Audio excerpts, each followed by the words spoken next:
ਸੀ, ਇਹਦੇ ਬਦਲੇ ਸਾਨੂੰ ਅੰਮ੍ਰਿਤ ਰਸ ਦੀ ਪ੍ਰਾਪਤੀ ਹੋਣੀ ਸੀ, ਸਾਡੇ ਮਨ ਦਾ ਭੋਜਨ ਮਿਲਣਾ ਸੀ। ਤੇ ਮਹਾਰਾਜ ਕਹਿੰਦੇ ਵੀ ਹੁਣ ਵਾਰੀ ਸੀ, ਹੁਣ ਬੱਤਰ ਸੀ ਵੀ ਜੇ ਤੁਸੀਂ ਹੁਣ ਨਹੀਂ ਕਮਾਈ ਕੀਤੀ ਫਿਰ ਅੱਗੇ ਭੁੱਖੇ ਤੁਸੀਂ ਕੀ ਖਾਓਗੇ। ਹੁਣ ਬਤੇ ਹਰ ਨਾਮ ਨਾ ਬੀਜਿਓ, ਅੱਗੇ ਭੁੱਖਾ ਗਿਆ ਖਾਈ। ਵੀ ਹੁਣ ਵੇਲਾ ਸੀ, ਹੁਣ ਬੱਤਰ ਸੀ, ਹੁਣ ਸਾਨੂੰ ਮੌਕਾ ਮਿਲਿਆ ਸੀ ਮਾਨਸ ਜਾਮੇ ਵਿੱਚ, ਹੁਣ ਅਸੀਂ ਕਮਾਈ ਕਰਨੀ ਸੀ। ਜੇ ਹੁਣ ਅਸੀਂ ਕਮਾਈ ਨਹੀਂ ਕਰਾਂਗੇ ਤੇ ਮਨ ਤਾਂ ਸਾਡਾ ਭੁੱਖਾ ਹੀ ਰਹੇਗਾ। ਤੇ ਜਦੋਂ ਮਨ ਭੁੱਖਾ ਰਹੇਗਾ, ਮਨ ਹੋਰ ਅਸ਼ਾਂਤ ਤੇ ਹੋਰ ਦੁਖੀ ਹੋ ਜਾਏਗਾ, ਹੋਰ ਕਮਜ਼ੋਰ ਹੋ ਜਾਏਗਾ। ਜਿਵੇਂ ਹੁਣ ਆਪਾਂ ਇਹ ਤਨ ਨੂੰ ਪ੍ਰਸ਼ਾਦਾ ਭੋਜਨ ਨਾ ਦਈਏ, ਤਨ ਕਮਜ਼ੋਰ ਹੋ ਜਾਂਦਾ, ਲਿੱਸਾ ਹੋ ਜਾਂਦਾ।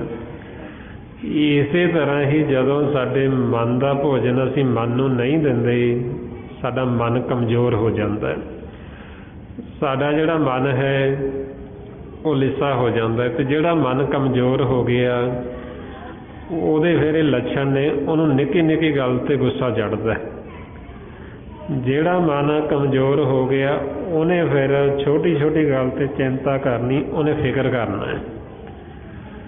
ਜਿਹੜਾ ਮਨ ਕਮਜ਼ੋਰ ਹੈ ਉਹਦੇ ਅੰਦਰ ਵੈਰ ਵਿਰੋਧ ਆਏਗਾ, ਉਹ ਈਰਖਾ ਕਰੇਗਾ, ਉਹ ਨਫ਼ਰਤ ਕਰੇਗਾ, ਉਹ ਨਿੰਦਿਆ ਚੁਗਲੀ ਦੇ ਵਿੱਚ ਜਾਏਗਾ। ਇਹ ਜਿਹੜਾ ਮਨ ਕਮਜ਼ੋਰ ਹੋ ਗਿਆ, ਕਮਜ਼ੋਰ ਚਿੱਤ ਦੇ ਲੱਛਣ ਸਤਿਗੁਰੂ ਦੱਸਦੇ ਨੇ ਵੀ ਜਿਹੜਾ ਰੋਗੀ ਚਿੱਤ ਹੈ, ਜਿਹੜਾ ਮਨ ਰੋਗੀ ਹੈ, ਇਹ ਰੋਗੀ ਮਨ ਦੇ ਲੱਛਣ ਨੇ। ਤੇ ਆਪਾਂ ਨੂੰ ਮਹਾਰਾਜ ਕਹਿੰਦੇ ਵੀ ਰੋਗੀ ਹੋਣਾ ਹੀ ਹੋਇਆ, ਵੀ ਜਦੋਂ ਮਨ ਦੀ ਖੁਰਾਕ ਨਹੀਂ ਲਵਾਂਗੇ ਤੇ ਮਨ ਤਾਂ ਰੋਗੀ ਹੋਏਗਾ ਹੀ ਹੋਏਗਾ। ਇਸ ਵਾਸਤੇ ਫਿਰ ਸੱਚੇ ਪਾਤਸ਼ਾਹ ਕਹਿੰਦੇ ਵੀ ਤਨ ਕਰਕੇ ਤਾਂ ਅਸੀਂ ਸਾਰੇ ਰੋਗੀ ਨਹੀਂ, ਪਰ ਜਿਹੜੇ ਮਨ ਸੀ ਉਹ ਮਨ ਸਾਡੇ ਸਾਰਿਆਂ ਦੇ ਰੋਗੀ ਹੋ ਗਏ। ਚਾਹੇ ਕੋਈ ਛੋਟਾ ਬੱਚਾ ਹੈ, ਚਾਹੇ ਕੋਈ ਜਵਾਨ ਹੈ, ਚਾਹੇ ਕੋਈ ਬਿਰਧ ਹੈ, ਚਾਹੇ ਕੋਈ ਔਰਤ ਹੈ, ਚਾਹੇ ਕੋਈ ਮਰਦ ਹੈ। ਮਨ ਸੀ ਜਿਹੜੇ ਮਹਾਰਾਜ ਕਹਿੰਦੇ ਸਭ ਦੇ ਹੀ ਰੋਗੀ ਹੋਏ ਪਏ ਨੇ। ਜੋ ਜੋ ਦੀਸੈ ਸੋ ਸੋ ਰੋਗੀ, ਰੋਗ ਰਹਿਤ ਮੇਰਾ ਸਤਿਗੁਰ ਜੋਗੀ। ਹੁਣ ਸਾਡੇ ਮਨ ਨੂੰ ਜਿਹੜੇ ਰੋਗ ਲੱਗੇ ਨੇ, ਇਹਨਾਂ ਰੋਗਾਂ ਦਾ ਇਲਾਜ ਇਹ ਸੰਸਾਰੀ ਦੁਨਿਆਵੀ ਡਾਕਟਰ ਨਹੀਂ ਕਰ ਸਕਦੇ। ਇੱਥੇ ਮਨ ਦਾ ਕੋਈ ਇਲਾਜ ਨਹੀਂ ਹੈ, ਸਿਰਫ ਇਹ ਤਨ ਦਾ ਤਾਂ ਇਲਾਜ ਕਰ ਸਕਦੇ, ਪਰ ਸਾਡੇ ਮਨ ਨੂੰ ਜਿਹੜੇ ਰੋਗ ਲੱਗੇ ਉਹਦਾ ਇਹਨਾਂ ਕੋਲ ਕੋਈ ਦਾਰੂ ਨਹੀਂ, ਕਿਉਂਕਿ ਮਨ ਕਰਕੇ ਖੁਦ ਵੀ ਰੋਗੀ ਨੇ ਆਪ। ਇਸ ਵਾਸਤੇ ਗੁਰੂ ਨਾਨਕ ਪਾਤਸ਼ਾਹ ਨੇ ਜਦੋਂ ਵੈਦ ਦੇ ਨਾਲ ਉਹਨਾਂ ਦੀ ਵਿਚਾਰ ਹੋਈ, ਉਹਨਾਂ ਨੇ ਵੈਦ ਨੂੰ ਫਿਰ ਇਹੋ ਸਮਝਾਇਆ ਵੀ ਪਹਿਲਾਂ ਜਿਹੜਾ ਸਾਡਾ ਮਨ ਰੋਗੀ ਹੁੰਦਾ, ਫਿਰ ਉਦੋਂ ਬਾਅਦ ਦੇ ਵਿੱਚ ਤਨ ਦੇ ਵਿੱਚ ਰੋਗ ਪ੍ਰਵੇਸ਼ ਹੁੰਦਾ। ਜਿਹਨੂੰ ਸੰਸਾਰੀ ਡਾਕਟਰ ਹੁਣ ਅੱਜ ਲੈ ਕੇ ਚੱਲੇ ਵੱਡੇ ਡਾਕਟਰ ਜਿਹੜੇ, ਉਹ ਸਮਝਦੇ ਵੀ ਪਹਿਲਾਂ ਮਨ ਰੋਗੀ ਹੁੰਦਾ ਫਿਰ ਤਨ ਰੋਗੀ ਹੁੰਦਾ। ਤੇ ਗੁਰੂ ਨਾਨਕ ਪਾਤਸ਼ਾਹ ਨੇ ਸਾਨੂੰ 550 ਸਾਲ ਪਹਿਲਾਂ ਦੱਸਿਆ, ਪਹਿਲਾਂ ਸਾਡਾ ਮਨ ਰੋਗੀ ਹੁੰਦਾ ਫਿਰ ਤਨ ਰੋਗੀ ਹੁੰਦਾ ਹੈ। ਤੇ ਇਹ ਤਾਂ ਸਿਰਫ ਹੁਣ ਲੈ ਕੇ ਚੱਲਦੇ ਵੀ ਮਨ ਰੋਗੀ ਹੈ, ਤੇ ਇਹਨਾਂ ਨੂੰ ਤਾਂ ਮਨ ਦਾ ਗਿਆਨ ਹੀ ਨਹੀਂ ਹਜੇ ਵੀ ਮਨ ਹੈ ਕੀ ਹੈ ਜਿਹੜਾ ਰੋਗੀ ਹੈ। ਗੁਰੂ ਨਾਨਕ ਪਾਤਸ਼ਾਹ ਨੇ ਮਨ ਦਾ ਭੇਦ ਦਿੱਤਾ ਵੀ ਮਨ ਕੀ ਹੈ, ਮਨ ਨੂੰ ਕਿਵੇਂ ਰੋਗ ਲੱਗਦੇ ਨੇ, ਕਿਹੜੇ ਰੋਗ ਲੱਗੇ ਨੇ। ਫਿਰ ਉਹਨਾਂ ਨੇ ਮਨ ਦਾ ਦਾਰੂ ਵੀ ਦੱਸਿਆ ਵੀ ਇਹਦਾ ਦਾਰੂ ਕੀ ਹੈ ਤੇ ਇਹਦੇ ਰੋਗ ਠੀਕ ਕਿਵੇਂ ਹੋਣੇ। ਸੰਸਾਰੀ ਜਿਹੜੇ ਡਾਕਟਰ ਇਹ ਤਾਂ ਉੱਥੇ ਤੱਕ ਪਹੁੰਚ ਹੀ ਨਹੀਂ ਸਕਦੇ ਜਿੱਥੇ ਤੱਕ ਆਪਾਂ ਨੂੰ ਸਤਿਗੁਰਾਂ ਨੇ ਪਹਿਲਾਂ ਹੀ ਦੱਸਿਆ ਹੋਇਆ। ਇਸ ਵਾਸਤੇ ਗੁਰੂ ਨਾਨਕ ਪਾਤਸ਼ਾਹ ਫਿਰ ਜਦੋਂ ਉਹਨਾਂ ਦੀ ਵੈਦ ਨਾਲ ਵਿਚਾਰ ਹੋਈ, ਉਹਨਾਂ ਨੇ ਫਿਰ ਦੱਸਿਆ ਵੀ ਪਹਿਲਾਂ ਮਨ ਰੋਗੀ ਹੁੰਦਾ। ਮਨ ਕਿਉਂ ਰੋਗੀ ਹੁੰਦਾ? ਕਿਉਂਕਿ ਇੱਥੇ ਆ ਕੇ ਮਨ ਪਰਮਾਤਮਾ ਨੂੰ ਭੁੱਲ ਜਾਂਦਾ ਹੈ, ਵਾਹਿਗੁਰੂ ਹੁਕਮ ਤੋਂ ਆਕੀ ਹੋ ਜਾਂਦਾ, ਤੇ ਇਸ ਕਰਕੇ ਮਨ ਨੂੰ ਰੋਗ ਲੱਗਦੇ। ਤੇ ਫਿਰ ਐਸੇ ਰੋਗ ਲੱਗਦੇ ਜਿਹਦਾ ਇਹਨਾਂ ਵੈਦਾਂ ਕੋਲ ਕੋਈ ਦਾਰੂ ਨਹੀਂ ਹੁੰਦਾ। ਮਾਰੇ ਫਰਮਾਉਂਦੇ ਖਾਸਮ ਬਸਾਰ ਕੀਏ ਰਸ ਭੋਗ, ਤਾਂ ਤਨ ਉੱਠ ਖਲੋਏ ਰੋਗ। ਮਨ ਅੰਧੇ ਕੋ ਮਿਲੇ ਸਜਾਏ, ਵੈਦ ਨਾ ਭੋਲੇ ਦਾਰੂ ਲਾਏ। ਵੀ ਇਹਨਾਂ ਵੈਦਾਂ ਕੋਲ ਫਿਰ ਮਨ ਵਾਸਤੇ ਕੋਈ ਦਾਰੂ ਨਹੀਂ ਹੈ, ਤੇ ਉਹਦੇ ਵਾਸਤੇ ਫਿਰ ਸਤਿਗੁਰੂ ਸਾਨੂੰ ਸਮਝਾਉਂਦੇ ਬਈ ਆਪਾਂ ਵੀ ਹੁਣ ਦੇਖਣਾ ਵੀ ਸਾਡੇ ਮਨ ਜਿਹੜੇ ਉਹ ਰੋਗੀ ਤਾਂ ਨਹੀਂ ਹੋਏ ਬੈਠੇ। ਵੀ ਮਨ ਕਰਕੇ ਅਸੀਂ ਰੋਗੀ ਤਾਂ ਨਹੀਂ। ਜਿਹੜਾ ਮਨ ਰੋਗੀ ਹੈ ਉਹ ਇੱਕ ਥਾਂ 'ਤੇ ਬਹਿੰਦਾ ਨਹੀਂ ਟਿਕ ਕੇ। ਜਿਵੇਂ ਆਪਾਂ ਸਰੀਰ ਕਰਕੇ ਕਹਿੰਦੇ ਹਾਂ ਵੀ ਜਿਹਨੂੰ ਰੋਗ ਲੱਗ ਜਾਂਦਾ ਵੀ ਉਹਨੂੰ ਆਪਾਂ ਆਖੀ ਵੀ ਟਿਕ ਕੇ ਬੈਠ ਜਾਓ, ਉਹ ਤੋਂ ਬੈਠੇ ਹੀ ਨਹੀਂ ਜਾਂਦਾ। ਉਹ ਕਹਿੰਦਾ ਬੈਠਾ ਕਿਵੇਂ? ਇਸੇ ਤਰ੍ਹਾਂ ਹੀ ਜਿਹੜੇ ਮਨ ਰੋਗੀ ਹੋ ਗਏ, ਰੋਗੀ ਮਨ ਇੱਕ ਥਾਂ 'ਤੇ ਟਿਕਦੇ ਨਹੀਂ, ਉਹ ਵਿਚਾਰਾਂ ਦੇ ਵਿੱਚ ਫੁਰਨਿਆਂ ਦੇ ਵਿੱਚ ਭੱਜੇ ਹੀ ਫਿਰਦੇ, ਦੌੜੇ ਹੀ ਫਿਰਦੇ ਨੇ। ਅਤੇ ਮਹਾਰਾਜ ਸੱਚੇ ਪਾਤਸ਼ਾਹ ਕਹਿੰਦੇ ਵੀ ਇੱਕ ਤਾਂ ਹੈ ਵੀ ਮਨ ਜਦੋਂ ਰੋਗੀ ਹੋ ਗਿਆ, ਰੋਗੀ ਤੋਂ ਬਾਅਦ ਫਿਰ ਅਗਲੀ ਸਟੇਜ ਇਹਦੀ ਆ ਜਾਂਦੀ ਕਮਲੇ ਦੀ, ਵੀ ਮਨ ਜਿਹੜਾ ਇਹ ਕਮਲਾ ਹੋ ਜਾਂਦਾ। ਜਿਵੇਂ ਰੋਗੀ ਜੀਵ ਨੇ ਜਿਹਨੇ ਦਾਰੂ ਨਹੀਂ ਲੈਣਾ, ਨਾ ਉਹ ਚੰਗਾ ਪਹਿਨੇ ਨਾ ਉਹ ਚੰਗਾ ਖਾਵੇ, ਅਤੇ ਉਹਨੇ ਅੱਗੇ ਕਮਲਾ ਹੀ ਹੋ ਜਾਣਾ। ਇਸੇ ਤਰ੍ਹਾਂ ਫਿਰ ਸੱਚੇ ਪਾਤਸ਼ਾਹ ਕਹਿੰਦੇ ਬਈ ਨਾਮ ਤੋਂ ਬਿਨਾਂ ਜਿਹੜੇ ਮਨ ਸੀ ਸਾਡੇ ਉਹ ਕਮਲੇ ਹੋ ਗਏ। ਕਮਲਾ ਜਿਹੜਾ ਹੋ ਗਿਆ, ਨਾ ਤਾਂ ਉਹ ਇਸ਼ਨਾਨ ਕਰੇ, ਕਮਲਾ ਜਿਹੜਾ ਹੋ ਗਿਆ ਨਾ ਉਹ ਕੱਪੜਾ ਚੰਗਾ ਪਹਿਨੇ, ਨਾ ਉਹ ਨਹਾਵੇ ਧੋਵੇ, ਨਾ ਉਹ ਚੰਗਾ ਖਾਵੇ, ਨਾ ਉਹਨੂੰ ਆਪਦੇ ਘਰ-ਬਾਰ ਦਾ ਪਤਾ, ਨਾ ਉਹਨੂੰ ਆਪਦੇ ਮਾਂ ਪਿਓ ਦਾ ਪਤਾ। ਜਿੱਧਰ ਨੂੰ ਕਮਲੇ ਦਾ ਮੂੰਹ ਹੁੰਦਾ ਉੱਧਰ ਨੂੰ ਤੁਰ ਜਾਂਦਾ ਉੱਠ ਕੇ। ਉਹੀਓ ਹਾਲਤ ਹੁਣ ਕਮਲੇ ਵਾਲੀ ਸਤਿਗੁਰੂ ਕਹਿੰਦੇ ਸਾਡੇ ਮਨਾਂ ਦੀ ਹੋ ਗਈ। ਮਹਾਰਾਜ ਫਰਮਾਉਂਦੇ ਬੈਨ ਨਾਮੇ ਜਗ ਕਮਲਾ ਫਿਰੇ, ਗੁਰਮੁਖ ਨਜ਼ਰੀ ਆਇਆ। ਜਦੋਂ ਗੁਰਮੁਖਾਂ ਨੇ ਦਿਵ ਦ੍ਰਿਸ਼ਟੀ ਦੁਆਰਾ ਦੇਖਿਆ ਅਤੇ ਉਹਨਾਂ ਨੇ ਸਾਡੇ ਮਨਾਂ ਦੀ ਹਾਲਤ ਦੇਖ ਕੇ ਦੱਸਿਆ ਵੀ ਇਹ ਤਾਂ ਨਾਮ ਤੋਂ ਬਿਨਾਂ ਸਾਰੀ ਕਮਲੇ ਹੋਈ ਫਿਰਦੀ। ਫਿਰ ਕਮਲੇ ਤੋਂ ਅਗਲੀ ਸਟੇਜ ਕੋਹੜੀ ਦੀ, ਕੋਹੜੀ ਹੋ ਜਾਂਦਾ ਮਨ। ਜਦੋਂ ਕਮਲਾ ਨਹਾਵੇ ਧੋਵੇ ਨਾ ਅਤੇ ਉਹਨੇ ਕੋਹੜੀ ਹੋ ਜਾਣਾ, ਉਹਨੂੰ ਕੁਸ਼ਟ ਰੋਗ ਚੱਲ ਜਾਂਦਾ। ਇਸੇ ਤਰ੍ਹਾਂ ਹੀ ਸਤਿਗੁਰੂ ਕਹਿੰਦੇ ਵੀ ਮਨ ਕਮਲੇ ਵੀ ਹੋ ਗਏ ਅਤੇ ਇਹਨਾਂ ਨੂੰ ਕੁਸ਼ਟ ਰੋਗ ਵੀ ਹੋ ਗਏ, ਇਹਨਾਂ ਨੂੰ ਕੋਹੜ ਵੀ ਚੱਲ ਗਿਆ। ਮਹਾਰਾਜ ਕਹਿੰਦੇ ਬੈਨ ਨਾਮੇ ਮਨ ਤਨ ਹੈ ਕੁਸ਼ਟੀ, ਵਿੱਚ ਨਰਕੇ ਬਾਸਾ ਪਾਈਂਦਾ। ਬਈ ਹੁਣ ਨਾਮ ਤੋਂ ਬਿਨਾਂ ਇਹ ਕੋਹੜੀ ਹੋ ਗਏ, ਕੁਸ਼ਟ ਰੋਗ ਚੱਲ ਗਿਆ, ਅਤੇ ਜਿਹੜਾ ਕੋਹੜੀ ਹੋਇਆ ਉਹ ਕਿੱਥੋਂ ਬੈਠੇ, ਪੈਂਦਾ ਨਹੀਂ ਉਹ ਟਿਕੇ। ਇਸ ਵਾਸਤੇ ਫਿਰ ਸਤਿਗੁਰੂ ਕਹਿੰਦੇ ਵੀ ਹੁਣ ਇਹ ਮਨ ਜਿਹੜੇ ਕੋਹੜੀ ਹੋਏ ਹੋਏ, ਕਮਲੇ ਹੋਏ ਹੋਏ, ਹੁਣ ਇਹਨਾਂ ਨੂੰ ਸਮਝਾਉਣਾ ਬੜਾ ਔਖਾ ਹੈ। ਜਿਵੇਂ ਹੁਣ ਆਪਾਂ ਦੇਖੀਏ ਵੀ ਇੱਕ ਪਰਿਵਾਰ ਦੇ ਵਿੱਚ ਸਾਡੇ ਜੀਵ ਦਿਮਾਗੀ ਤੌਰ 'ਤੇ ਉਹਦਾ ਸੰਤੁਲਨ ਵਿਗੜ ਜੇ, ਉਹ ਸਾਰੇ ਪਰਿਵਾਰ ਦਾ ਸੰਤੁਲਨ ਵਿਗਾੜ ਦਿੰਦਾ।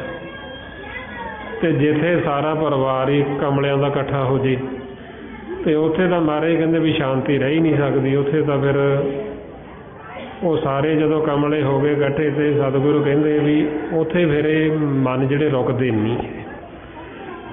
ਇਸ ਵਾਸਤੇ ਫਿਰ ਸੱਚੇ ਪਾਤਸ਼ਾਹ ਸਮਝਾਉਂਦੇ ਵੀ ਇਹ ਹਾਲਤ ਜਦੋਂ ਮਨਾਂ ਦੀ ਹੋ ਗਈ ਅਤੇ ਫਿਰ ਮਹਾਰਾਜ ਦੱਸਦੇ ਵੀ ਹੁਣ ਇਹ ਮਨਾਂ ਦਾ ਦਾਰੂ ਕੀ ਹੈ, ਕਿਵੇਂ ਇਹ ਮਨ ਠੀਕ ਹੋਣ।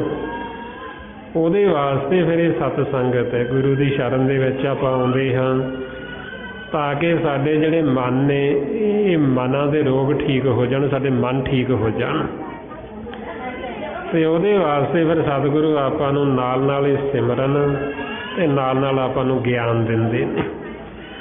ਬਈ ਜਦੋਂ ਹੁਣ ਆਪਾਂ ਇਹ ਗਿਆਨ ਲਵਾਂਗੇ ਅਤੇ ਨਾਲ ਨਾਲ ਅਸੀਂ ਸਿਮਰਨ ਕਰਾਂਗੇ, ਫਿਰ ਸਾਡੇ ਮਨਾਂ ਨੂੰ ਸੋਝੀ ਆਉਣੀ। ਪਹਿਲਾਂ ਤਾਂ ਇਹਨਾਂ ਨੂੰ ਪਤਾ ਹੀ ਨਹੀਂ ਬਈ ਅਸੀਂ ਰੋਗੀ ਹਾਂ। ਜਦੋਂ ਆਪਾਂ ਸੰਗਤ ਕਰਦੇ, ਗੁਰਬਾਣੀ ਗੁਰੂ ਦੀ ਵਿਚਾਰ ਸੁਣਦੇ ਹਾਂ, ਫਿਰ ਸਾਨੂੰ ਪਤਾ ਲੱਗਦਾ ਵੀ ਵਾਕਈ ਅਸੀਂ ਰੋਗੀ ਹਾਂ। ਇਸ ਵਾਸਤੇ ਫਿਰ ਮਹਾਰਾਜ ਕਹਿੰਦੇ ਵੀ ਪਹਿਲਾਂ ਸਿਮਰਨ ਕਰਕੇ ਮਨ ਨੂੰ ਸੁਣਨ ਦੀ ਅਵਸਥਾ ਦੇ ਵਿੱਚ ਲੈ ਕੇ ਆਓ, ਵੀ ਤਾਂ ਕਿ ਅਸੀਂ ਸੁਣੀਏ ਤਾਂ ਸਹੀ ਵੀ ਸਤਿਗੁਰੂ ਸਾਨੂੰ ਕਹਿੰਦੇ ਕੀ ਨੇ, ਕਹਿ ਕੀ ਰਹੇ ਨੇ। ਮੰਨਣਾ ਤਾਂ ਬਾਅਦ ਦੀ ਗੱਲ ਹੈ। ਪਹਿਲਾਂ ਜੇ ਅਸੀਂ ਸੁਣਾਂਗੇ ਹੀ ਨਹੀਂ ਅਤੇ ਸਾਨੂੰ ਮੰਨਣਾ ਕਦੋਂ, ਮੰਨਾਂਗੇ ਤਾਂ ਜਦੋਂ ਪਹਿਲਾਂ ਪਤਾ ਲੱਗੂ ਵੀ ਕਹਿੰਦੇ ਕੀ ਨੇ। ਇਸ ਵਾਸਤੇ ਫਿਰ ਆਪਾਂ ਨੂੰ ਸੱਚੇ ਪਾਤਸ਼ਾਹ ਸਮਝਾਉਂਦੇ ਵੀ ਪਹਿਲਾਂ ਧਿਆਨ ਦੇ ਨਾਲ ਸੁਣੋ। ਹੁਣ ਸੁਣਨ ਦੀ ਅਵਸਥਾ ਦੇ ਵਿੱਚ ਦੋ ਅਵਸਥਾ ਮੰਨ, ਜ਼ਿਆਦਾ ਸਾਡਾ ਗੁਰੂ ਨਾਲ ਪਿਆਰ ਹੋਵੇ ਅਤੇ ਫਿਰ ਅਸੀਂ ਸੁਣਦੇ ਹਾਂ ਵੀ ਸਾਨੂੰ ਗੁਰੂ ਕੀ ਕਹਿ ਰਹੇ ਆ, ਅਤੇ ਜਾਂ ਗੁਰੂ ਦਾ ਡਰ ਹੋਵੇ ਅਤੇ ਫਿਰ ਅਸੀਂ ਸੁਣਦੇ ਹਾਂ। ਜੇ ਹੁਣ ਸਾਨੂੰ ਨਾ ਤਾਂ ਪਿਆਰ ਹੈ ਅਤੇ ਨਾ ਸਾਨੂੰ ਡਰ ਹੈ, ਫਿਰ ਨਹੀਂ ਅਸੀਂ ਸੁਣਦੇ। ਇਸ ਵਾਸਤੇ ਫਿਰ ਆਪਾਂ ਨੂੰ ਸੱਚੇ ਪਾਤਸ਼ਾਹ ਸਮਝਾਉਂਦੇ ਵੀ ਚਲੋ ਪਿਆਰ ਦੀ ਅਵਸਥਾ ਤਾਂ ਬਾਅਦ ਦੀ ਗੱਲ ਹੈ, ਪ੍ਰੇਮ ਤਾਂ ਉਹ ਬਾਅਦ 'ਚੋਂ ਪੈਦਾ ਹੁੰਦਾ ਹੈ। ਵੀ ਪਹਿਲਾਂ ਅਸੀਂ ਇਹਨਾਂ ਦਾ ਭੈ ਰੱਖੀਏ ਵੀ ਸਤਿਗੁਰੂ ਨੇ ਵੀ ਜਦੋਂ ਅਸੀਂ ਇਹਨਾਂ ਦੇ ਭੈ ਦੇ ਵਿੱਚ ਬੈਠਾਂਗੇ ਅਸੀਂ ਤਾਂ ਉੱਚੀ ਸਾਡਾ ਸਾਹ ਨਾ ਨਿਕਲੇ। ਜਿਵੇਂ ਹੁਣ ਆਪਾਂ ਸੰਸਾਰੀ ਤੌਰ 'ਤੇ ਲਾ ਲਓ, ਕਿਸੇ ਵੱਡੇ ਬੰਦੇ ਨੂੰ ਕੋਈ ਮਿਲਣ ਜਾਂਦਾ ਹੈ ਅਤੇ ਅਗਲਾ ਪਹਿਲਾਂ ਹੀ ਫੋਨ ਬੰਦ ਕਰ ਲੈਂਦਾ ਵੀ ਉੱਥੇ ਜਾ ਕੇ ਗਾਹਾਂ ਮੈਂ ਮਿਲਣਾ ਉਹਨੂੰ। ਅਤੇ ਹੁਣ ਆਪਾਂ ਸਤਿਗੁਰਾਂ ਪਾਸ ਆਉਂਦੇ ਹਾਂ, ਅਤੇ ਇਸ ਵਾਸਤੇ ਫਿਰ ਮਹਾਰਾਜ ਆਪਾਂ ਨੂੰ ਸਮਝਾਉਂਦੇ ਵੀ ਇਹ ਸਾਨੂੰ ਭੇਤ ਕਿਉਂ ਨਹੀਂ ਆਉਂਦਾ, ਕਿਉਂਕਿ ਅਸੀਂ ਸਤ ਸੰਗਤ ਨਹੀਂ ਕਰਦੇ। ਜਦ ਤੱਕ ਅਸੀਂ ਸਤ ਸੰਗਤ ਨਹੀਂ ਕਰਾਂਗੇ ਸਾਨੂੰ ਸੋਝੀ ਨਹੀਂ ਆਉਂਦੀ ਵੀ ਅਸੀਂ ਗੁਰੂ ਘਰ ਲੈਣ ਕੀ ਆਉਣਾ, ਸਾਨੂੰ ਪਤਾ ਹੀ ਨਹੀਂ ਹੈ ਵੀ ਸਤਿਗੁਰਾਂ ਪਾਸ ਅਸੀਂ ਕਰਨ ਕੀ ਆਉਂਦੇ ਹਾਂ, ਇੱਥੇ ਕੀ ਲੈਣ ਆਉਣਾ ਹੈ। ਉਹ ਫਿਰ ਆਪਾਂ ਜਦੋਂ ਸੰਗਤ ਕਰਦੇ ਹਾਂ ਫਿਰ ਸਾਨੂੰ ਪਤਾ ਲੱਗਦਾ ਵੀ ਅਸੀਂ ਸਤਿਗੁਰਾਂ ਪਾਸ ਕੀ ਲੈਣ ਆਉਣਾ ਹੈ। ਹੁਣ ਆਪਾਂ ਨੂੰ ਮਹਾਰਾਜ ਸਮਝਾਉਂਦੇ ਵੀ ਗੁਰੂ ਨਾਨਕ ਦੇ ਘਰ ਦੇ ਵਿੱਚ ਤਾਂ ਇੱਕ ਨਾਮ ਹੈ ਕੇਵਲ, ਵੀ ਜਿਹੜਾ ਅਸੀਂ ਇੱਥੋਂ ਸਤਿਗੁਰਾਂ ਤੋਂ ਲੈਣਾ ਆ ਕੇ। ਨਾਨਕ ਕੇ ਘਰ ਕੇਵਲ ਨਾਮ, ਜਿਹੜਾ ਨਾਮ ਹੈ ਉਹ ਨਾਮ ਦੀ ਦਾਤ ਸਾਨੂੰ ਸਤਿਗੁਰਾਂ ਤੋਂ ਮਿਲਦੀ ਹੈ। ਜਿਹੜਾ ਸਾਡੇ ਮਨ ਵਾਸਤੇ ਦਾਰੂ ਹੈ ਸਾਰੇ ਰੋਗਾਂ ਦਾ ਨਾਮ, ਜਿਹਨੂੰ ਮਹਾਰਾਜ ਕਹਿੰਦੇ ਸਰਬ ਰੋਗ ਕਾ ਔਖਦ ਨਾਮ। ਜੇ ਹੁਣ ਇਹ ਦਾਰੂ ਲਵਾਂਗੇ ਤੇ ਸਾਡੇ ਮਨ ਦੇ ਰੋਗ ਠੀਕ ਹੋਣੇ, ਜੇ ਅਸੀਂ ਦਾਰੂ ਲੈਣਾ ਹੀ ਨਹੀਂ ਤੇ ਫਿਰ ਮਨ ਦੇ ਰੋਗ ਕਿੱਥੋਂ ਠੀਕ ਹੋਣੇ ਸਾਡੇ। ਫਿਰ ਅਸੀਂ ਆਖੀਏ ਸਾਡੇ ਮਨ ਨੂੰ ਸ਼ਾਂਤੀ ਆਵੇ ਜੀ, ਸਾਡੇ ਮਨ ਨੂੰ ਸੁੱਖ ਮਿਲੇ, ਸਾਡੇ ਪਰਿਵਾਰਾਂ 'ਚ ਸੁੱਖ ਹੋਵੇ, ਸ਼ਾਂਤੀ ਹੋਵੇ। ਹੁਣ ਆਪਾਂ ਸਾਰੇ ਮੰਗਦੇ ਤਾਂ ਸੁੱਖ ਹੀ ਇੱਥੋਂ ਆ ਕੇ, ਦੁੱਖ ਤਾਂ ਕੋਈ ਮੰਗਦਾ ਨਹੀਂ ਆ ਕੇ ਵੀ ਮੈਨੂੰ ਦੁੱਖ ਦੇਵੋ ਜੀ। ਹੁਣ ਅਸੀਂ ਜਦੋਂ ਆ ਕੇ ਇੱਥੇ ਬੇਨਤੀ ਕਰਦੇ ਵੀ ਸਾਨੂੰ ਸੁੱਖ ਦੇਵੋ, ਅਤੇ ਮਹਾਰਾਜ ਸਾਨੂੰ ਕਹਿੰਦੇ ਵੀ ਜੇ ਤੁਸੀਂ ਸੁੱਖ ਲੈਣਾ ਹੈ ਤਾਂ ਤੁਹਾਨੂੰ ਸਿਮਰਨ ਕਰਨਾ ਪੈਣਾ ਹੈ। ਸਾਨੂੰ ਫਰਮਾਉਂਦੇ ਸਿਮਰੋ ਸਿਮਰ ਸਿਮਰ ਸੁਖ ਪਾਵੋ, ਕਲ ਕਲੇਸ਼ ਤਨ ਮਾਹੇ ਮਿਟਾਵੋ। ਬਈ ਸਿਮਰਨ ਕਰੋ ਅਤੇ ਤੁਹਾਡੇ ਮਨ ਨੂੰ ਸੁੱਖ ਮਿਲੇਗਾ। ਜੇ ਹੁਣ ਇੰਨਾ ਹੀ ਵਚਨ ਅਸੀਂ ਗੁਰੂ ਦਾ ਮੰਨਦੇ ਨਹੀਂ ਅਤੇ ਫਿਰ ਅਸੀਂ ਆਖੀ ਵੀ ਸੁੱਖ ਦਿਓ ਜੀ, ਉਹ ਕਹਿੰਦੇ ਜਿਹੜਾ ਤੁਹਾਨੂੰ ਕਰਨ ਨੂੰ ਕਹਿ ਰਹੇ ਉਹ ਤਾਂ ਤੁਸੀਂ ਕਰਦੇ ਨਹੀਂ। ਆਪਾਂ ਕਹਿੰਦੇ ਹਾਂ ਵੀ ਅਸੀਂ ਮੰਗਦੇ ਤਾਂ ਸਾਰੇ ਸੁੱਖ ਹਾਂ, ਕੋਈ ਵੀ ਦੁੱਖ ਨਹੀਂ ਮੰਗਦਾ, ਪਰ ਹੈ ਸਾਰੇ ਦੁਖੀ ਨੇ। ਇਹ ਕਾਰਨ ਕੀ ਬਣਿਆ ਵੀ ਅਸੀਂ ਮੰਗਦੇ ਸਤਿਗੁਰਾਂ ਤੋਂ ਸੁੱਖ ਹਾਂ ਅਤੇ ਹੈ ਅਸੀਂ ਦੁਖੀ ਹਾਂ। ਇਹਦਾ ਕਾਰਨ ਕੀ ਹੈ? ਇਹਦਾ ਕਾਰਨ ਸਾਨੂੰ ਗੁਰੂ ਨਾਨਕ ਦਾ ਘਰ ਇਹ ਦੱਸਦਾ ਹੈ ਵੀ ਜਿਹਨੂੰ ਅਸੀਂ ਸੁੱਖ ਸਮਝ ਕੇ ਮੰਗ ਰਹੇ ਹਾਂ, ਅਸਲ ਦੇ ਵਿੱਚ ਉਹ ਸੁੱਖ ਨਹੀਂ, ਅਸੀਂ ਦੁੱਖ ਹੀ ਮੰਗ ਰਹੇ ਹਾਂ। ਮਹਾਰਾਜ ਕਹਿੰਦੇ ਸੁੱਖ ਮੰਗਤ ਦੁੱਖ ਆਗੇ ਆਵੇ, ਸੋ ਸੁੱਖ ਹਮੂ ਨਾ ਮੰਗਿਆ ਭਾਵੇ। ਬਈ ਜਿਹਨੂੰ ਅਸੀਂ ਸੁੱਖ ਸਮਝ ਕੇ ਮੰਗਦੇ ਸਤਿਗੁਰਾਂ ਤੋਂ ਆ ਕੇ, ਉਹ ਸਤਿਗੁਰੂ ਨੂੰ ਤਾਂ ਭਾਉਂਦਾ ਹੀ ਨਹੀਂ ਸਾਡਾ ਮੰਗਿਆ ਹੋਇਆ ਸੁੱਖ। ਉਹ ਕਹਿੰਦੇ ਸਾਨੂੰ ਤਾਂ ਨਹੀਂ ਚੰਗਾ ਲੱਗਦਾ ਤੁਹਾਡਾ ਇਹ ਮੰਗਿਆ ਹੋਇਆ ਸੁੱਖ, ਕਿਉਂਕਿ ਜਿਹਨੂੰ ਅਸੀਂ ਸੁੱਖ ਸਮਝ ਕੇ ਮੰਗ ਰਹੇ ਹਾਂ ਉਹਦੇ 'ਚੋਂ ਅਸੀਂ ਦੁੱਖ ਪੈਦਾ ਕਰ ਲੈਣਾ, ਕਿਉਂਕਿ ਹੈ ਹੀ ਦੁੱਖ ਹੈ, ਅਸਲ ਦੇ ਵਿੱਚ ਸਾਨੂੰ ਭਰਮ ਹੈ। ਇਸ ਲਈ ਮਹਾਰਾਜ ਕਹਿੰਦੇ ਵੀ ਜੇ ਤੁਸੀਂ ਸੁੱਖ ਲੈਣਾ ਹੈ ਤਾਂ ਇਹ ਸੰਸਾਰ ਦੇ ਵਿੱਚ ਨਾਮ ਤੋਂ ਬਿਨਾਂ ਕਿਤੇ ਸੁੱਖ ਨਹੀਂ ਹੈ। ਅਸੀਂ ਸਾਰਾ ਸੰਸਾਰ ਦੇਖੀਏ, ਸਤਿਗੁਰੂ ਫਰਮਾਉਂਦੇ ਡਿੱਠਾ ਸਭ ਸੰਸਾਰ ਸੁੱਖ ਨਾ ਨਾਮ ਬਿਨ। ਵੀ ਨਾਮ ਤੋਂ ਬਿਨਾਂ ਕਿਤੇ ਵੀ ਜੀਵ ਨੂੰ ਸੁੱਖ ਨਹੀਂ ਹੈ। ਜਿੱਥੇ ਮਰਜ਼ੀ ਚਲਾ ਜਾਵੇ, ਜਿੰਨਾ ਮਰਜ਼ੀ ਉਹ ਧਨ ਇਕੱਠਾ ਕਰ ਲਵੇ, ਉਹ ਤਾਂ ਨਹੀਂ ਸੁਖੀ। ਜਿੰਨਾ ਮਰਜ਼ੀ ਉਹ ਸੰਸਾਰ ਦੇ ਰੰਗ ਤਮਾਸ਼ੇ ਦੇਖ ਲਵੇ, ਉਹਨੂੰ ਤਾਂ ਨਹੀਂ ਸੁੱਖ। ਜਿੰਨਾ ਮਰਜ਼ੀ ਅਸੀਂ ਪੁਰੀਆਂ ਦੇ ਮਾਲਕ ਬਣ ਜਾਈਏ, ਜਿੰਨਾ ਮਰਜ਼ੀ ਅਸੀਂ ਜ਼ਮੀਨ ਜਾਇਦਾਦਾਂ ਇਕੱਠੀਆਂ ਕਰ ਲਈਏ, ਤਾਂ ਨਹੀਂ ਸੁੱਖ। ਅਤੇ ਸੁੱਖ ਮਿਲੇ ਤਾਂ ਮਿਲੇ ਕਿਵੇਂ? ਸਤਿਗੁਰੂ ਕਹਿੰਦੇ ਜੇ ਤੁਸੀਂ ਪਰਮਾਤਮਾ ਦੇ ਗੁਣ ਗਾਵੋ, ਜੇ ਤੁਸੀਂ ਉਹਦਾ ਸਿਮਰਨ ਕਰੋ ਤਾਂ ਤੁਹਾਨੂੰ ਸਾਰੀ ਸੁੱਖ ਮਿਲ ਜਾਣ। ਮਾਰੇ ਫਰਮਾਉਂਦੇ ਸੁੱਖ ਨਾਹੀਂ ਬਹੁਤਾ ਧਨ ਖਾਟੇ, ਸੁੱਖ ਨਾਹੀਂ ਪੇਖੇ ਨਿਤ ਨਾਟੇ, ਸੁੱਖ ਨਾਹੀਂ ਬਹੁ ਦੇਸ਼ ਕਮਾਈ, ਸਰਬ ਸੁੱਖਾਂ ਹਰ ਹਰ ਗੁਣ ਗਾਈ। ਵੀ ਜਿਹੜੇ ਮਾਲਕ ਦੇ ਗੁਣ ਗਾਉਂਦੇ ਉਹਨਾਂ ਦੇ ਮਨ ਨੂੰ ਸਾਰੀ ਸੁੱਖ, ਉਹਨਾਂ ਦਾ ਮਨ ਆਨੰਦ, ਉਹਨਾਂ ਦਾ ਮਨ ਸੁਖੀ। ਅਤੇ ਨਹੀਂ ਤਾਂ ਅਸੀਂ ਜਦੋਂ ਪਰਮਾਤਮਾ ਦੇ ਗੁਣ ਗਾਉਣੇ ਛੱਡ ਕੇ ਅਸੀਂ ਹੋਰ ਸੁੱਖਾਂ ਵਾਸਤੇ ਭੱਜਦੇ ਹਾਂ ਅਤੇ ਉਹ ਸਾਨੂੰ ਮਿਲਦੇ ਦੁੱਖ ਹੀ ਨੇ, ਉਹ 'ਚ ਸੁੱਖ ਮਿਲਦਾ ਨਹੀਂ ਸਾਨੂੰ। ਇਸ ਵਾਸਤੇ ਫਿਰ ਅਸੀਂ ਜੇ ਸੁਖੀ ਹੋਣਾ ਚਾਹੁੰਦੇ ਹਾਂ ਅਤੇ ਸੁੱਖ ਲੈਣ ਵਾਸਤੇ ਵੀ ਸਾਨੂੰ ਗੁਰੂ ਦੀ ਮੱਤ ਲੈਣੀ ਪੈਣੀ। ਜੇ ਅਸੀਂ ਗੁਰੂ ਦੀ ਮੱਤ ਲਵਾਂਗੇ ਤਾਂਹੀਓ ਅਸੀਂ ਸੁਖੀ ਰਹਿ ਸਕਦੇ ਹਾਂ, ਨਹੀਂ ਤਾਂ ਅਸੀਂ ਦੁੱਖ ਹੀ ਪੈਦਾ ਕਰਾਂਗੇ ਆਪਦੀ ਮੱਤ ਦੁਆਰਾ। ਕਿਉਂਕਿ ਸੰਸਾਰ ਦੇ ਵਿੱਚ ਆਪਾਂ ਦੇਖਦੇ ਹਾਂ ਵੀ ਇੱਕ ਜੀਵ ਕੋਲ ਸਾਰਾ ਕੁਛ ਹੁੰਦੇ ਸੁਣਦੇ ਵੀ ਮਾਇਆ ਦੀ ਕੋਈ ਕਮੀ ਨਹੀਂ, ਘਰ-ਬਾਰ ਸਾਰਾ ਕੁਛ ਹੈ, ਉਹ ਫਿਰ ਵੀ ਦੁਖੀ ਹੈ। ਉਹ ਹੁਣ ਅਸੀਂ ਸੋਚੀਏ ਤਾਂ ਸਹੀ ਵੀ ਦੁੱਖ ਦਾ ਕਾਰਨ ਹੈ ਕੀ ਹੈ, ਵੀ ਅਸੀਂ ਦੁਖੀ ਕਾਹਤੋਂ ਹਾਂ। ਉਹ ਫਿਰ ਮਹਾਰਾਜ ਦੱਸਦੇ ਵੀ ਦੁੱਖ ਦਾ ਕਾਰਨ ਹੈ ਸਾਡੀ ਆਪਣੀ ਮੱਤ, ਅਸੀਂ ਗੁਰੂ ਦੀ ਮੱਤ ਨਹੀਂ ਲਈ, ਤਾਂ ਕਰਕੇ ਅਸੀਂ ਦੁਖੀ ਹਾਂ। ਜੇ ਅਸੀਂ ਗੁਰੂ ਦੀ ਮੱਤ ਲੈ ਕੇ ਸਿਮਰਨ ਕਰਨਾ ਸ਼ੁਰੂ ਕਰ ਦਈਏ ਤਾਂ ਸਾਡਾ ਮਨ ਸੁਖੀ ਹੋ ਜੇ। ਫਿਰ ਚਾਹੇ ਸੰਸਾਰੀ ਪਦਾਰਥ ਸਾਡੇ ਕੋਲ ਥੋੜ੍ਹੇ ਵੀ ਨੇ, ਅਸੀਂ ਤਾਂ ਵੀ ਸੁਖੀ ਹਾਂ, ਕਿਉਂਕਿ ਸੁੱਖ ਦਾ ਕਾਰਨ ਹੈ ਜਿਹੜਾ ਉਹ ਸਾਡੇ ਮਨ ਦੇ ਨਾਲ ਹੈ, ਸਾਡੇ ਅੰਦਰ ਦੇ ਨਾਲ ਹੈ। ਹੁਣ ਆਪਾਂ ਦੇਖੀਏ ਸੰਸਾਰ ਦੇ ਵਿੱਚ, ਆਪਦੇ ਜੀਵਨ ਦੇ ਵਿੱਚ ਝਾਤੀ ਮਾਰ ਕੇ, ਬਈ ਕਦੇ ਇਹੋ ਜਿਹਾ ਸਮਾਂ ਆਇਆ ਵੀ ਕਿਸੇ ਬਗੈਰ ਕਾਰਨ ਦੇ ਵੀ ਸਾਨੂੰ ਖੁਸ਼ੀ ਹੋਈ ਹੋਵੇ, ਸਾਡਾ ਮਨ ਆਨੰਦ ਦੇ ਵਿੱਚ ਆਇਆ ਹੋਵੇ। ਸਾਡੀਆਂ ਖੁਸ਼ੀਆਂ ਵੀ ਝੂਠੀਆਂ, ਅਸੀਂ ਬਾਹਰੀ ਸੰਸਾਰ ਦੇ ਪਦਾਰਥਾਂ ਦੇ ਨਾਲ ਜੁੜੇ ਹੋਣ ਕਰਕੇ ਜਦੋਂ ਕੋਈ ਚੀਜ਼ ਮਿਲਦੀ ਅਸੀਂ ਖੁਸ਼ ਹੁੰਦੇ ਹਾਂ, ਜਦੋਂ ਉਹੀਓ ਚੀਜ਼ ਸਾਡੇ ਕੋਲੋਂ ਜਾਂਦੀ ਉਦੋਂ ਅਸੀਂ ਦੁਖੀ ਹੁੰਦੇ ਹਾਂ, ਕਿਉਂਕਿ ਉਹ ਸਾਡਾ ਸੁੱਖ ਦਾ ਸੰਬੰਧ ਵੀ ਬਾਹਰੀ ਹੈ ਮਾਇਆ ਦੇ ਨਾਲ। ਜੇ ਹੁਣ ਅਸੀਂ ਇਹ ਬਾਹਰੋਂ ਛੱਡ ਕੇ ਅੰਤਰਮੁਖੀ ਹੋਈਏ ਤੇ ਸਾਡਾ ਸੁੱਖ ਦਾ ਸੰਬੰਧ ਅੰਦਰ ਦੇ ਨਾਲ ਹੋਵੇ, ਕਿਸੇ ਬਗੈਰ ਕਾਰਨ ਮਾਇਆ ਦੇ ਅਸੀਂ ਸਹਿਜ ਦੇ ਵਿੱਚ ਬੈਠੇ ਹਾਂ ਤੇ ਸਾਨੂੰ ਬੈਠਿਆਂ ਨੂੰ ਅੰਦਰੋਂ ਆਨੰਦ ਆਵੇ, ਖੁਸ਼ੀ, ਖੇੜਾ, ਉਹਨੂੰ ਮਹਾਰਾਜ ਕਹਿੰਦੇ ਆਨੰਦ। ਤੇ ਉੱਦਾਂ ਸਤਿਗੁਰੂ ਕਹਿੰਦੇ ਵੀ ਆਨੰਦ ਆਨੰਦ ਕਹਿੰਦੇ ਤਾਂ ਸਾਰੇ ਹੀ ਨੇ, ਪਰ ਅਸਲ ਆਨੰਦ ਉਦੋਂ ਆਉਂਦਾ ਜਦੋਂ ਅਸੀਂ ਅੰਤਰਮੁਖੀ ਹੋ ਕੇ ਉਹ ਸ਼ਬਦ ਗੁਰੂ ਨਾਲ ਜੁੜਦੇ ਹਾਂ। ਮਹਾਰਾਜ ਕਹਿੰਦੇ ਆਨੰਦ ਆਨੰਦ ਸਭ ਕੋ ਕਹੇ, ਆਨੰਦ ਗੁਰੂ ਤੇ ਜਾਣੇ ਆ। ਵੀ ਅਸਲ ਆਨੰਦ ਤਾਂ ਆਪਣੇ ਘਰ ਦੇ ਵਿੱਚ ਹੈ, ਜਦੋਂ ਆਪਾਂ ਆਪਣੇ ਘਰ ਜਾਵਾਂਗੇ ਸਹਿਜ ਦੇ ਵਿੱਚ, ਉੱਥੇ ਆਨੰਦ ਹੀ ਆਨੰਦ ਹੈ, ਉੱਥੇ ਸੌਖੀ ਸੁੱਖ ਹੈ।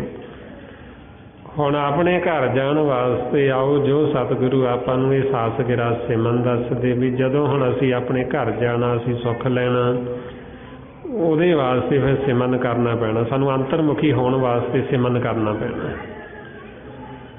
ਮਹਾਰਾਜ ਸੱਚੇ ਪਾਤਸ਼ਾਹ ਫਿਰ ਆਪਾਂ ਨੂੰ ਸਮਝਾਉਂਦੇ ਵੀ ਅਭਿਆਸ ਕਰੋ ਤੇ ਅੰਤਰਮੁਖੀ ਹੋਵੇ, ਤੁਹਾਡੇ ਘਰ ਦੇ ਵਿੱਚ ਹੀ ਆਨੰਦ ਹੈ, ਸੁੱਖ।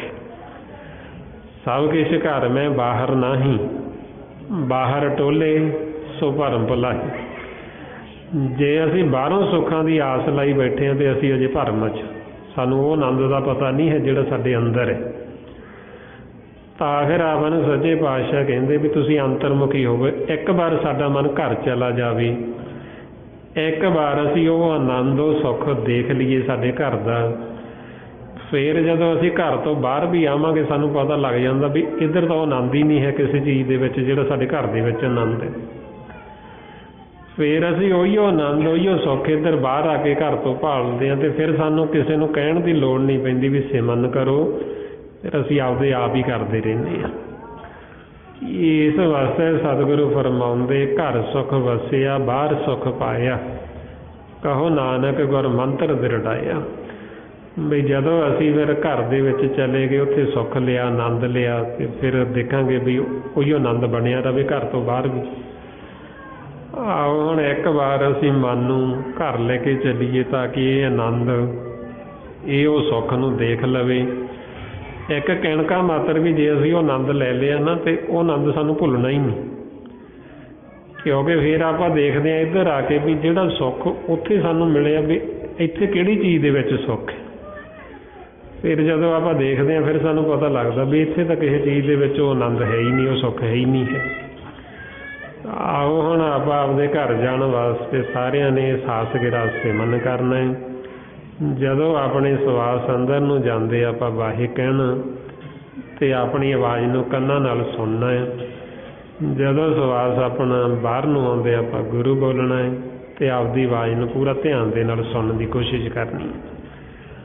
ਸਾਰੇ ਗੁਰਮੁਖ ਨੇਤਰ ਬੰਦ ਕਰਕੇ ਸਾਰਿਆਂ ਨੇ ਆਪਾਂ ਬੋਲ ਕੇ ਇੱਕ ਲੈਅ ਦੇ ਵਿੱਚ ਮਿਲ ਕੇ ਸਿਮਰਨ ਕਰਨਾ ਹੈ। ਆਓ ਸਾਰੇ ਗੁਰਮੁਖ ਪਿਆਰੇ ਕਰੋ ਜੀ ਸ਼ੁਰੂ। ਵਾਹਿਗੁਰੂ ਵਾਹਿਗੁਰੂ ਵਾਹਿਗੁਰੂ ਵਾਹਿਗੁਰੂ ਵਾਹਿਗੁਰੂ ਵਾਹਿਗੁਰੂ ਵਾਹਿਗੁਰੂ ਵਾਹਿਗੁਰੂ ਵਾਹਿਗੁਰੂ ਵਾਹਿਗੁਰੂ